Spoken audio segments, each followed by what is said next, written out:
Exercise 2.4 का question number 40। तो इस क्वेश्चन को करने से पहले आपको क्वेश्चन नंबर 13 पता होना चाहिए। तो आप चैनल पे जाके प्लेलिस्ट चेक कर सकते हो, आपको चैप्टर की प्लेलिस्ट मिल जाएगी। ठीक है, सो लेट्स स्टार्ट। देखो क्वेश्चन में कह रहे हैं कि आपने ये जो क्यूब्स दिए हैं ना, इनको कैलकुलेट नहीं करना और इसको सॉल्व करके इसकी वैल्यू निकालनी है। क्यूब्स को कैलकुलेट नहीं करना। तो यहाँ पे हम क्वेश्चन नंबर 13 में जो आइडेंटिटी है वो यूज़ करेंगे। तो अगर आप ध्यान से देखो यहाँ पे कौन सी आइडेंटिटी लग रही है। देखो x का क्यूब मतलब -12 का क्यूब, y का क्यूब मतलब 7 का क्यूब, z का क्यूब मतलब 5 का क्यूब किसके इक्वल्स टू होता है? -3xyz के। ठीक है, आपको ऑलरेडी आइडेंटिटी गिवन है। x का क्यूब, y का क्यूब और z का क्यूब इक्वल्स टू होता है 3xyz में। वैसे तो इसकी आइडेंटिटी कुछ और है, लेकिन ये हमने प्रूव किया है कि ये -3xyz के इक्वल हो सकता है। तो यहाँ पे भी सेम वही चीज़ है, y का cube which is equals to 3xyz। तो यहाँ पे आपने क्या करना है, आइडेंटिटी लिख देनी है। जब x का क्यूब होगा, y का क्यूब होगा और z का क्यूब होगा विच इज़ इक्वल्स टू 3xyz। तो हमारे पास यहाँ पे ये चीज़ दी हुई है, हमने इस चीज़ को रख के वैल्यूज़ पुट करके आंसर निकालना है। तो यहाँ पे भी हम लिख ही लेते हैं ये पूरी आइडेंटिटी, क्योंकि इनको काम आएगी। -3xyz, 3 as it is. ये x क्या हो जाएगा, -12 है हमारे पास, क्यूब काउंट नहीं करना। y है हमारे पास 7 और ये z क्या है 5। तो अब 5 और 3 को मल्टीप्लाई करना है, इसको इसके साथ पहले मल्टीप्लाई कर लो। 15 इंटू 7 इंटू -12। अब आपने कर लेना है 15 और 12 को मल्टीप्लाई, कितना आएगा -180 इंटू 7। तो 18 को 7 के साथ मल्टीप्लाई करोगे 1260 क्या आएगा आपका आंसर, साथ में माइनस एज इट इज़। ठीक है, तो कुछ नहीं करना है इस क्वेश्चन में, आपने बस क्वेश्चन नंबर 13 याद रखना है कि हमने ये चीज़ प्रूव की थी कि XYZ का क्यूब इक्वल्स टू होता है 3xyz के। तो हमारे पास यही चीज़ थी ना, XYZ का क्यूब। तो यहाँ पे हमने इसको इक्वल्स टू कर दिया 3xyz को और वैल्यूज़ पुट कर दी, आंसर निकाल लिया। और हमने क्यूब्स को काउंट नहीं किया। ठीक है, मतलब वहाँ पे तो 3 आ गया, चलो वैसे सीधी कैलकुलेशन नहीं करनी थी कि 12 into 12 into 12, 7 into 7 into 7, 5 into 5 into 5, ऐसा नहीं करना था। सूटेबल आइडेंटिटी यूज़ करनी थी, तो वो हमने कर ली। अब आपका सेकंड है 28 का क्यूब प्लस -15 का क्यूब प्लस -13 का होल क्यूब। यहाँ पे मैं बार बार नहीं लिखूँगी, यही सेम आइडेंटिटी लग जाएगी। ठीक है, तो जब x का क्यूब होगा और y का क्यूब होगा और z का क्यूब होगा, ये किसके इक्वल्स टू होगा 3xyz के। ठीक है, तो 3 ऐसे ही, x है हमारे पास 28, y है -15 और ये है -13। तो पहली बात, माइनस से माइनस हो गए कैंसिल। ठीक है, अब सबसे पहले तो 15 इंटू 3 कर लो। 15 को 3 के साथ मल्टीप्लाई किया 45 इंटू 13 इंटू 28। तो ये कैलकुलेशन थोड़ी सी लंबी है। तो जब आप 45 और 13 को मल्टीप्लाई करोगे, आपके पास आएगा 585। ठीक है, 14 और 13 को मल्टीप्लाई किया 585 आएगा और 28 ऐसे ही। अब इसको आप मल्टीप्लाई कर लो 28 के साथ, आपके पास आएगा इतना। ठीक है, तो ये क्या है आपका आंसर। आपने कुछ देखो, माइनस से माइनस हो गई कैंसिल, एज इट इज़ कुछ नहीं करना, आपको बस मल्टीप्लिकेशन आती होनी चाहिए। और आपका जो 13 सम है उसको अच्छे से देखना, उसको हमने ऑलरेडी प्रूव किया हुआ है कि ये जो चीज़ होती है वो इक्वल्स टू होती है इसके 3 XYZ के, ठीक है। इसी के साथ आपका क्वेश्चन नंबर 14 होता है कंप्लीट। 15th सम है, give possible expression for the length and width of each of the following rectangles in which areas are given। तो यहाँ पे आपने लेंथ एंड ब्रेथ निकालनी है, ठीक है, और आपको एरिया दे रखा है ये।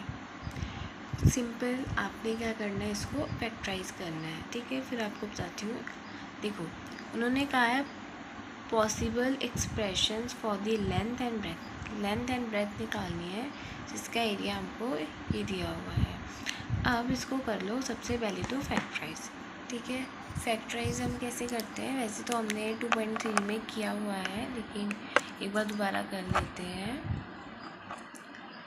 तो सबसे पहले आपने कोफिशिएंट वाले को और जो सिंपल होता है उसको मल्टीप्लाई कर लेना है। 25 और 12 को कर लेना है मल्टीप्लाई। 5 1 ज़ा 5, 5 2 ज़ा 10, 2 1 ज़ा 2, 2 2 ज़ा 4, 5 मल्टीप्लाई बाय 5 2 0 0 1 3 कितना आया 2000।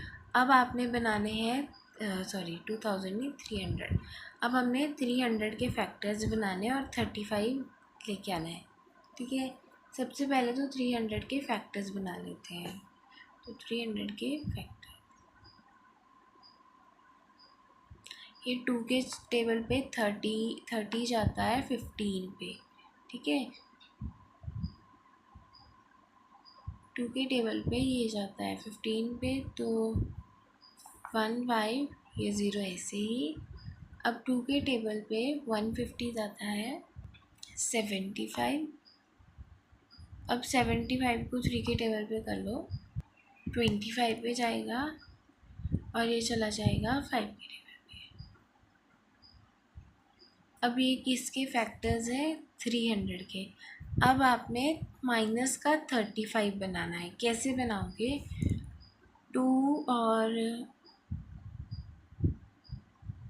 अगर मैं 2 लूँ और साथ में 5, 2 1 ज़ा 2, 2 2 ज़ा 4, 4 इंटू 5 किया कितना आएगा 20, ठीक, कितना आया 20। अब 3 और 5 ले लेते हैं, कितना आया 15। अगर मैं इन दोनों को माइनस का ले लूँ तो मेरे पास 35 बन जाएगा, वो भी माइनस का, ठीक है। तो ये फैक्टर्स लेने हैं, हमने माइनस में लेने हैं क्योंकि यहाँ पे माइनस में है।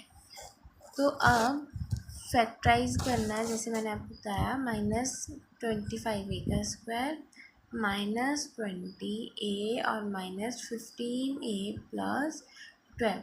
जब आप इस मिडिल टर्म को सॉल्व करोगे ना, आपके पास -35a ही आएगा, ठीक है। ये a जो है वो कॉमन निकल जाएगा, ठीक है। तो अब ये देखो, इन दोनों में से क्या कॉमन निकल रहा है, इन दोनों में से और इन दोनों में से क्या चीज़ कॉमन निकल रही है, ये देखना है। अब इन दोनों में से तो 5 कॉमन निकल रहा है और a कॉमन निकल रही है। यहाँ पे बचा 5a - 4 माइनस, यहाँ से आप कॉमन निकाल लो 3 कॉमन निकाला, यहाँ पे क्या बचा 5a और यहाँ पे +4। अब ये है माइनस का, ये है प्लस का, तो 5a - 5a - 4, 5a 4, मुझे यहाँ पे चाहिए माइनस। तो बाहर मैं कॉमन साइन क्या लूँगी, प्लस और माइनस। अगर मैं माइनस लेती हूँ, जब मैं ब्रैकेट ओपन करूँगी ये प्लस का बन जाएगा, मतलब यही चीज़ बन जाएगी। तो यहाँ पे हमने माइनस लेना है, ये दोनों निकल जाएंगे कॉमन, -5a - 4 और -5a - 3 एज इट इज़, ठीक है। तो अब आपने बताना था लेंथ और ब्रेथ, वो भी पॉसिबल एक्सप्रेशन में, ठीक है। तो ये वाली लेंथ हो सकती है, ये ब्रेथ हो सकती है, ऐसा भी हो सकता है कि ये ब्रेथ हो और ये लेंथ हो, ठीक है। तो इन दोनों में से ये भी लेंथ हो सकती है, ये ब्रेथ भी हो सकती है, ये भी ब्रेथ हो सकती है, ये भी लेंथ हो सकती है। हमने एग्जैक्टली नहीं बताना, पॉसिबल एक्सप्रेशन बतानी है, वहाँ पे लिखे ना, मतलब हो सकता है कि ये दोनों ही लेंथ ब्रेथ हो सकता है ये भी लेंथ ब्रेथ हो, है ना, कोई एक होगी दोनों में से। अब उसके बाद सेकंड है 5y² + 13y - 12। तो सबसे पहले ये जो पीछे नंबर्स दिए हैं इनको कर लो मल्टीप्लाई। तो 35 और 12 को मल्टीप्लाई कर लो। 5 1 सा 5, 5 2 10, 3 1 3, 3 2 6 और +1 7 5 3 0 7 8 9 10 11 12 4 कितना आया 420। अब 420 के क्या बनाने हैं फैक्टर्स कि हमारे पास ये 13 भाई आ जाए। ये रहे 420 के फैक्टर्स, ठीक है। तो 2 के टेबल पे 420 जाता है, 220 पे और 210 पे, और 210 2 के टेबल पे जाता है 105, ये आता है 35। फिर 7 के टेबल पे 5 के टेबल पे 35 जाता है 7 पे, और 7 के टेबल पे 7 जाता है 1 पे, ठीक है। अब इनमें से इन फैक्टर्स में से हमने 2 नंबर ऐसे सोचने हैं जिसको प्लस या माइनस करके हमारे पास 13 बने। तो अगर हम 5 × 3 लें कितना आएगा 15, और 2 × 2 4, और 4 × 7 किया 28। मैं ये प्लस ले रही हूँ और इसको माइनस, क्योंकि हमने +13y बनाना है।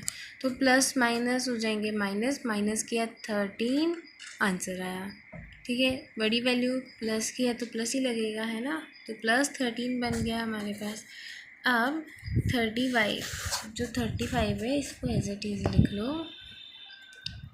प्लस 13 की जगह पे हमने डाल देना है 28 को, फिर -15y - 12।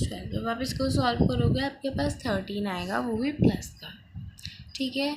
तो इनमें से अब कॉमन देख लो क्या निकल रहा है। तो इसमें से हम कॉमन निकाल लेते हैं 7 को। तो 7 कॉमन निकाला और y भी कॉमन निकल जाएगी। यहाँ पे बचा 5y + 4। यहाँ पे हम कॉमन निकाल लेते हैं 3, तो -3। यहाँ पे कितना बचा, यहाँ पे आ जाएगा 5y - 4। यहाँ पे है प्लस, यहाँ पे है माइनस, तो इनको हमने सेम करना है। कैसे करोगे, तो 7y 5y + 4, 3 5y + 4। अगर मैं यहाँ पे प्लस ले रही हूँ, जब मैं ब्रैकेट ओपन करूँगी ये प्लस का ही रहेगा। अगर मैं यहाँ पे माइनस ले लूँ, जब मैं ब्रैकेट ओपन करूँगी ये हो जाएगा अंदर माइनस का, मतलब यही चीज़ बन जाएगी। तो हमने माइनस कॉमन लेना है। अब ये दोनों होंगे कॉमन, 5y + 4 7y - 3, ठीक है। अब ये हमने बताना है लेंथ और ब्रेथ। तो ये लेंथ हो सकती है, ये ब्रेथ हो सकती है, ये ब्रेथ भी हो सकती है, और ये लेंथ भी हो सकती है।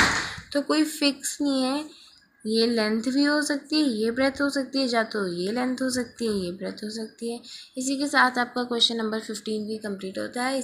और हमारा लास्ट क्वेश्चन बचा है 16, और उसके बाद हमारी एक्सरसाइज फिनिश। 16 सम है और लास्ट सम है, ठीक है। What are the possible expressions for the dimension of the cubes whose volumes are given below? तो यहाँ पे आपको वॉल्यूम दिया हुआ है, ठीक है। सबसे पहले तो वॉल्यूम ऑफ क्यूबॉइड का फॉर्मूला होता है लेंथ ब्रेथ इनटू हाइट। मतलब जो हमारा आंसर आना चाहिए वो 3 एक्सप्रेशंस होनी चाहिए। तो सबसे पहले यहाँ पे आपने क्या करना है, इसको फैक्टराइज कर लेना है। इसमें आप फैक्टराइज कैसे करोगे, आपको क्या कॉमन मिल रहा है, 3 कॉमन है और एक x। यहाँ पे क्या बचा, x - 4, ठीक है।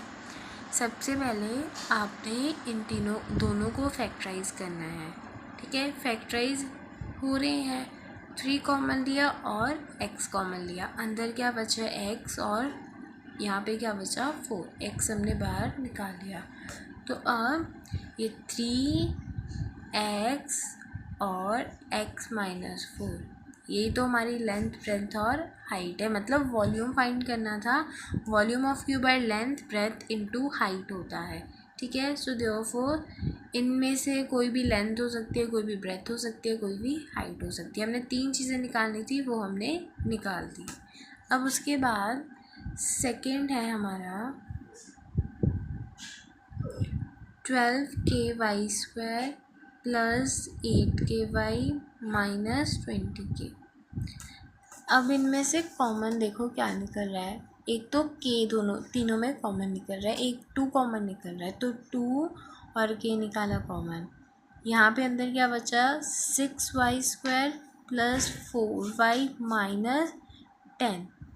अब क्या कॉमन निकल रहा है, फिर से 2 कॉमन निकल जाएगा। ठीक है, तो 2 इंटू 2 इंटू के, यहाँ पे बचा 3y² प्लस 2y माइनस 5।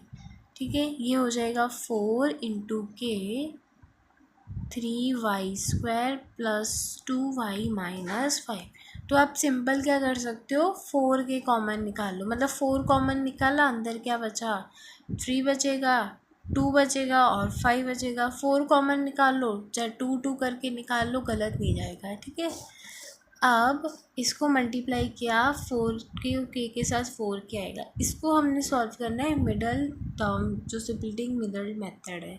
अब 3 इंटू 5 किया 15 के फैक्टर्स बना लो, तो 2 बनना चाहिए, 5 में से 3 निकालोगे 2 बन जाएगा। तो 3y² plus 5y minus 2y और माइनस 5, 4 के एज इट इज़। अब इन दोनों में से जो चीज़ कॉमन निकली उसको निकालो, यहाँ से कॉमन निकल जाएगा y, 3y प्लस 5, यहाँ पे माइनस ऐसे ही, यहाँ पे कुछ भी कॉमन नहीं निकल रहा ना, तो कॉमन नहीं निकल रहा, यहाँ पे 3 आएगा। ठीक है, 5 में से 3 निकाला, हमारे पास कितना आएगा 2y आएगा। ठीक है, तो यहाँ पे 3 आएगा, तो यहाँ से कॉमन तो नहीं निकल रहा, तो 3y माइनस 5 ऐसे लिख लो।